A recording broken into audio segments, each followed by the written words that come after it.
અમેરિકામાં તાજેતરમાં યોજાયેલ ચૂંટણીમાં ડોનાલ્ડ ટ્રમ્પનો ભવ્ય વિજય થયો છે। આ સાથે જ ટ્રમ્પ સરકારમાં મહત્વના પદ ઉપર વધુ એક ભારતીયની પસંદગી કરવામાં આવી છે। તો ચાલો જાણીએ કે એક ભારતીય કોણ છે અને તેમનું વતન કયું છે। વિદેશનો કોઈ દેશ બાકી નહીં હોય જ્યાં કોઈ ભારતીય વસવાટ નહીં કરતો હોય। ઘણા ખરા મોટા દેશોમાં તો ભારતીય મૂળના લોકો સરકાર અને સરકારના મહત્વના વિભાગોમાં પદભાર સંભાળે છે।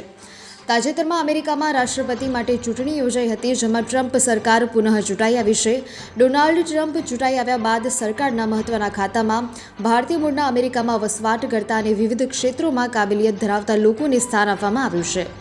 અમેરિકામાં મહત્વની ગણાતી સંસ્થા FBI વડા તરીકે ભારતીય મૂળના કશ્યપ પટેલ ઉર્ફે કાશ પટેલની પસંદગી કરવામાં આવી છે। કશ્યપ પટેલ ઉર્ફે કાશ પટેલનું મૂળ વતન આણંદ જિલ્લાનું ભાદરણ ગામ છે।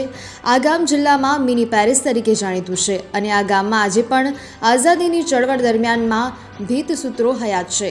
વાત જો કશ્યપ પટેલની કરવામાં આવે તો તેમના પિતાનું નામ વિનોદભાઈ અને દાદાનું નામ રામભાઈ હતું। વર્ષો પહેલાં તેમના દાદા રામભાઈ જેઠાભાઈ પટેલ આફ્રિકાના યુગાન્ડામાં સ્થાયી થયા હતા અને ત્યારબાદ કશ્યપ પટેલના પિતા વિનોદભાઈ ત્યાંથી અમેરિકામાં સ્થાયી થયા હતા। કશ્યપ પટેલ ઉર્ફે કાશ પટેલનો જન્મ 1980માં અમેરિકાના ન્યૂયોર્કની ગાર્ડન સિટીમાં થયો હતો। તેમણે ત્યાં લંડનની યુનિવર્સિટીમાંથી આંતરરાષ્ટ્રીય કાયદાનો અભ્યાસ કરી ડિગ્રી હાંસલ કરી છે। કાશ પટેલે અગાઉ ટ્રમ્પ સરકારમાં રાષ્ટ્રપતિના નાયબ સહાયક અને સુરક્ષા પરિષદમાં સેવા આપી ચૂક્યા છે। તેઓ ટ્રમ્પના ચુસ્ત સમર્થક હોય તેમને FBIના વડાનું પદભાર સોંપવામાં આવ્યું છે। હાલ આણંદ સ્થિત ભાદરણમાં તેમનો કોઈ પરિવાર વસવાટ નથી કરતો અને 65 વર્ષ પહેલાં તેમના દાદાએ ભાદરણ છોડ્યું હોય તેમના વિશે લગભગ મોટાભાગના ગ્રામજનો અજાણ છે। પરંતુ ભાદરણ ગામના મહાદેવ સ્ટ્રીટમાં આજે પણ કાશ પટેલના દાદાના મકાનનો પ્લોટ હયાત છે। જૂનું મકાન હોય તેમાં વર્ષો પહેલાં આ મકાનને તેમના પિતાના કહેવાથી ઉતારી લેવામાં આવ્યું હતું। કાશ પટેલ વિશે ગ્રામજનો અજાણ છે, પરંતુ વિદેશમાં વસતા સમાજ થકી તેમની આ સિદ્ધિના સમાચાર આજે ભાદરણ ગામ સુધી પહોંચ્યા છે અને સૌ કોઈ કાશ પટેલને મળવા માટે ઈચ્છુક છે। આગામી દિવસોમાં કાશ પટેલને ભાદરણમાં નિમંત્રિત કરી તેમનું સન્માન કરવાની હાલ ગ્રામજનો ખેવના કરી રહ્યા છે। નિલેશ ચંદુભાઈ પટેલ પાસે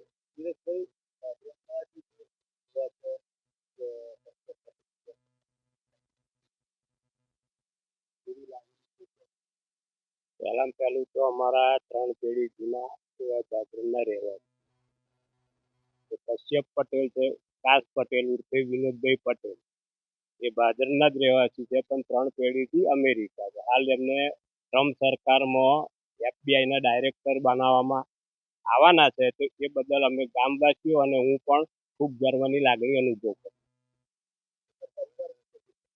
એમના પરિવાર બી ખૂબ જેન્ટલમેન છે, પણ એ વર્ષોથી લગભગ 3 પેઢીથી બહાર છે, એટલે અહીં તમે જુઓ તો કોઈ બહુ એમનું ઓળખાણ રહે નહીં।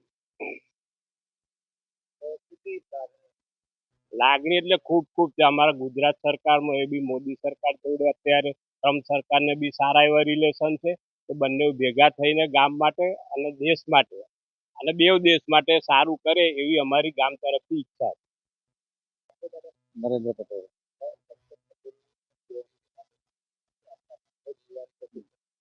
અમને પોતાના ગામને અને અમારા દેશને ખૂબ ગર્વ અનુભવ્યું છે કે ભાદરણના અમારા મહાદેવ ફળિયામાં રહેતા મૂળ કશ્યપ પટેલ વર્ષોથી આફ્રિકાથી અમેરિકા મૂવ થઈ ગયેલા 3-4 પેઢીથી, એટલે એમનો જન્મ ત્યાં પરદેશમાં જ થયેલો, પણ અમને એના માટે એટલી બધી લાગણી છે કે આગલી ટ્રમ્પ સરકાર વખતે એ સંરક્ષણ ખાતામાં હતા અને હવે ટ્રમ્પ સરકાર ફરી આવે એમાં FBIના ડાયરેક્ટર તરીકે એમની નિમણૂક કરવામાં આવી છે।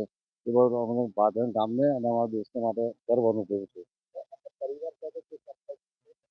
ના, અત્યારે અમારે કોઈ સંપર્ક નથી, બધા વર્ષોથી બધા પરદેશ રહે છે। તો ભાદરણ ગામના ઘેર બધા મોટાભાગે NRI છે અને વર્ષોથી બહાર વસેલા છે। સમૃદ્ધ ગામ છે અમારું અને એમના ગામનો નાગરિક છે। બહુ ખૂબ જ ગર્વ અનુભવ્યો છે। ભવિષ્યમાં એમના સંપર્ક કરવામાં આવશે અને અમને ઈચ્છા છે કે અમારા ગામમાં એમનું સન્માન કેવી રીતે કરવું, જ્યારે ઇન્ડિયામાં ભારત દેશમાં આવે તે વખતે ગુજરાતમાં અમે બોલાવવા પ્રયત્ન કરીશું અને અમારું ગામ બતાવીશું। એમને વર્ષોથી જોયું નથી, કે એમનું સન્માન કરવા અમે તૈયાર છીએ।